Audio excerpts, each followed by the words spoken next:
Hello, welcome to the Square Base Show. I suppose the Square Base Show is me and Val, so welcome to Square Base. I'm your host, Rob. Now, very excitingly, I'm sure you already know, as Old World fans, Games Workshop have announced this Saturday coming that the Chaos Marauder box and book is going to go on pre-order, which is very, very exciting. We've even found out the prices. If you are in the UK, the box is going to be £108, which is pretty good. Like we saw with Cathay, and as we've talked about a lot, that means it's cheap. It's very, very cheap. The good thing about Old World is it undercuts the market a lot, specifically Games Workshop's market. It undercuts its own company's market. So if you are an Age of Sigmar fan as well, for instance, and you wanted to run some Dark Oath models, or if you're a D&D fan, I feel like this is going to be an incredibly hot box. So I just thought I'd talk about what was in the box. I think I'd talk about what's in the book and kind of get your vibe on what you're thinking for this release. Now, when me and Val talked about it on the show, or when it first got announced a few weeks ago, or maybe a month ago now, one of the things about it that people really liked was that it was that it was so new. These plastic kits were super exciting, and it really made a lot of people start to not believe in the old world again, but go, oh, wow, they're very serious, beyond Cathay. Although then we saw more Cathay, which was very funny. But we'll ignore that for a moment. Like, they were very excited that we could see new releases for lots of different armies. Tomb Kings, Bretonnian, are we going to be seeing plastic kits for them very, very soon? Of course, everyone is asking that question. And we have seen here at Squarebase a massive uptick in the interest in starting in the hobby, which is why we made the video last week. Hey, I want to jump into the old world in 2026. Can I jump in? So I guess that's a good point. Should you be jumping in with this army box? Let's have a look at what I'm talking about. So the Chaos Marauder Army Reinforcement Set is how it's actually described. So it's a reinforcement set, which might be the new paradigm for how they are going to release these boxes in the future. So very likely, starting kind of January, February next year, we're going to start to see other army reinforcement set boxes announced. Please do let me know in the comments which one you would like to see and which one you think is likely to be first.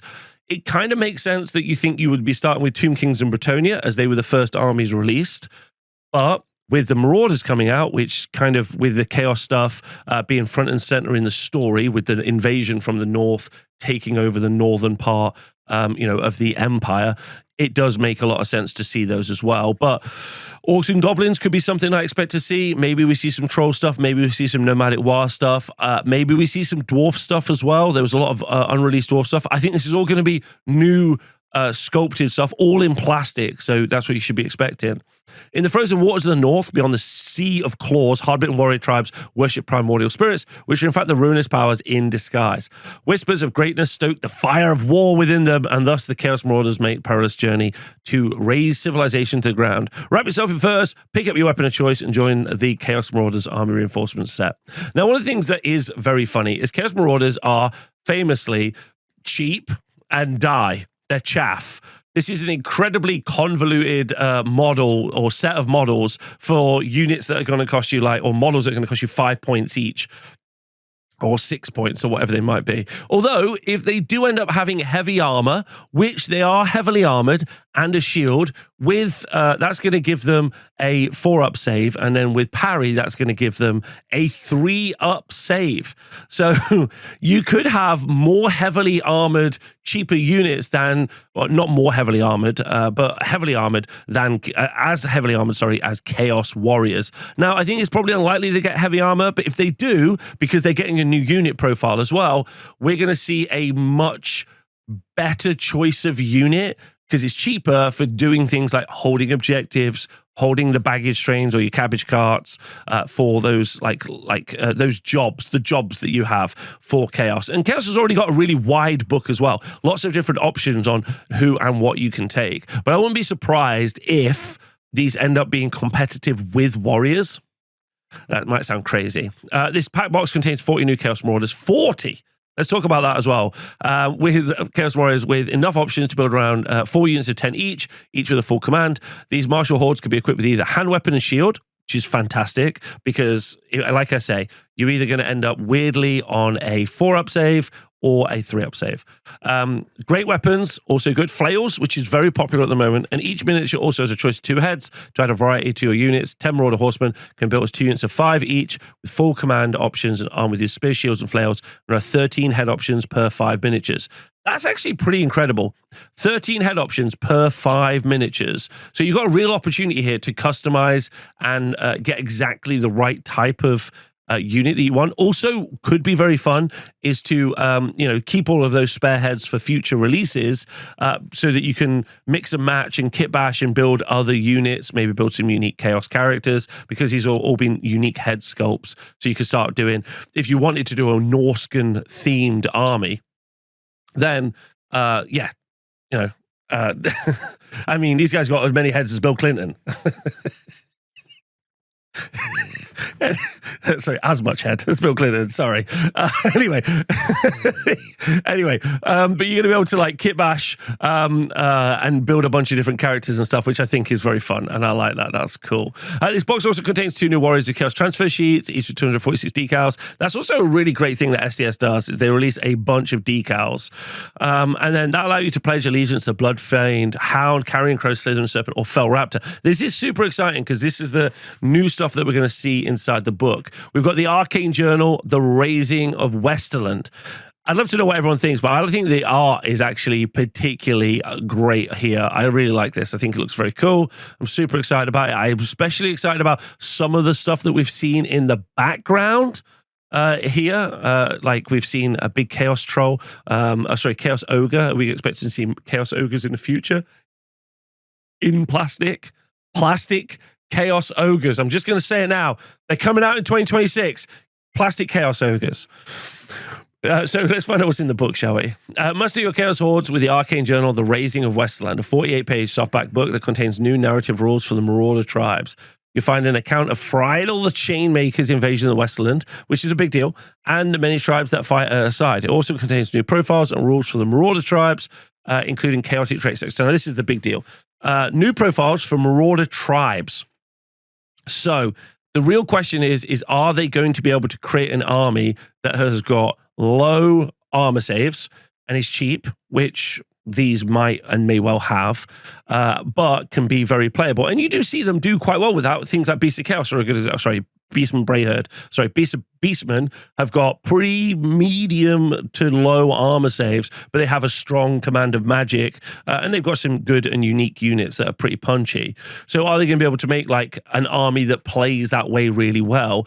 Or are you always going to pivot over to a Chaos Lord and a Dragon, a classic for obviously Warriors of Chaos?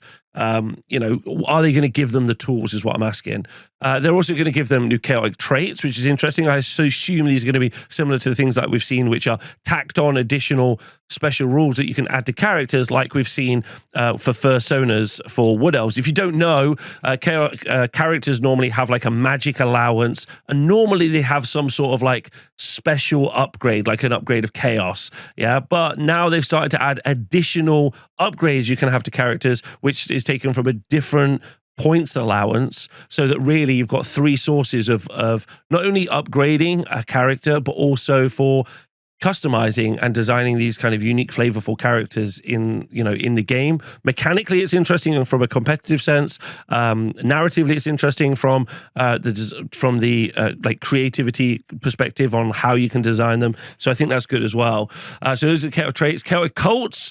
Now I'm really hoping we see some very cool kind of overarching army rules for these. We should be getting 4 for the 4 not chaos gods, which is interesting. And then Law of the Shadowlands, so a new spell law, and then plus artifacts, and also a bunch of artifacts as well. So this should be a big shot across the bow of one of the most popular factions in the old world at the moment. Old world, if you look at like the rankings, or if you look at like who plays old world, Chaos is far and away one of the most popular, because they're the bad guys, right? They are the classic bad guys in this setting.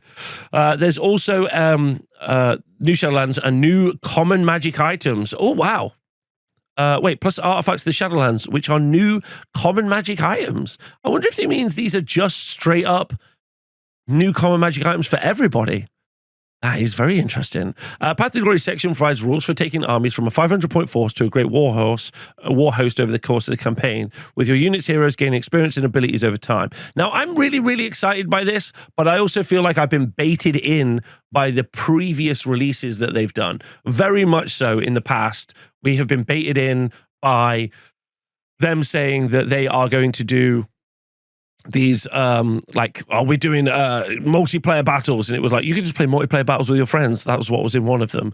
Like, or they get really serious and you kind of get like the Terrain Generation Arcane Journal that we had. So I'm a little bit wary on saying I'm very excited about this, because it could just be one page of nothing, or it could be like a whole section. But it does sound like there's a lot of rules that are going to need to be in here. So I'm worried about how much they're going to be able to fit in these 48-page books.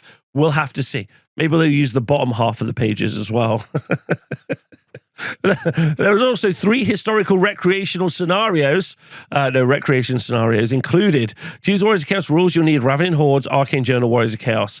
And to play Path to Glory campaigns, you'll also need the Arcane Journal, War of Cetra's Fury. Okay, so they definitely are making it so that you need to take a lot of these books and put them together. Of course, as we've said many times on Squarebase, we don't necessarily believe in you having to buy books. They're always available digitally online somewhere from your friends, obviously, or you can get together and form a syndicate, you could say, or a cooperative, and purchase them together if you wanted to.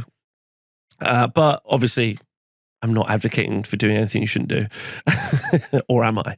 All right. Lastly, so yeah, let me know in the comments what you think about this. Are you excited about this book? I'm personally very excited about this. This feels like it might be the first of a new generation of Arcane Journal, where we're starting to see what these expanded army rules are going to be like. So I'm pretty pumped about it. Lastly, pretty excitingly, there is a new map of the Old World that you can pick up as well. The Old World is set in a grand games of fantasy battles, and you can pore over every intricacy of its geography and discover the borders of every faction with this new map updated to the Imperial Calendar 2278. Now, some people are a little bit upset that a river has moved. There has been one of the locations of one of the rivers has moved, but as was pointed out, rivers do move. That is a thing. So pretty big. Now, what's really exciting about this is if there's any details in here which, as of yet, have not been explored by the actual game or by Old World as of yet. Like, I see a lot of nations. I see a lot of shields, which we haven't really yet been kind of like, we haven't had anything from. So I'd be excited to like do another video about this and kind of like look through each one of these shields. And if anyone has a link, or anyone got any a link to anyone who's already done this, because I'd be fascinated to kind of break these out and put down every single faction that we can currently looking at. And then we can start to work out what we might see in the future from later releases. Because I think if they're on the map, we're likely, like Muslin, as an example over here, is currently Bretonia, but will that eventually be taken over by vampires? We'll have to find out. So very, very exciting, the map, because the map actually is also an Easter egg at the same time. Very, very cool. And there's also some made-to-order Empire State troops. Let me know in the comments if you're pumped about these older fellas. I mean, some of these stand up particularly well. I think the Halberd men look great. They look excellent. They really don't look that bad at all. So let me know if you're super pumped about these and these are on your list. They look very cool. As you know, I'm more of a kind of a new model fan, but if you're excited about these, I'm so excited that you're excited as well. Anyway, let me know what you think about all of this stuff. Me and Val will be doing a review of the Arcane Journal when it gets released, or as soon as it gets released, or maybe even before it gets released, maybe sometime this week, which is exciting. Let me know what you're excited about and what you're pumped for, but I'm very, very excited about this book as a Chaos Warriors fan myself. So looking forward to it. Thanks for watching Squarebase. Thanks to everyone on the Squarebase Patreon. Hope to see you soon, and thanks for watching the video. Bye.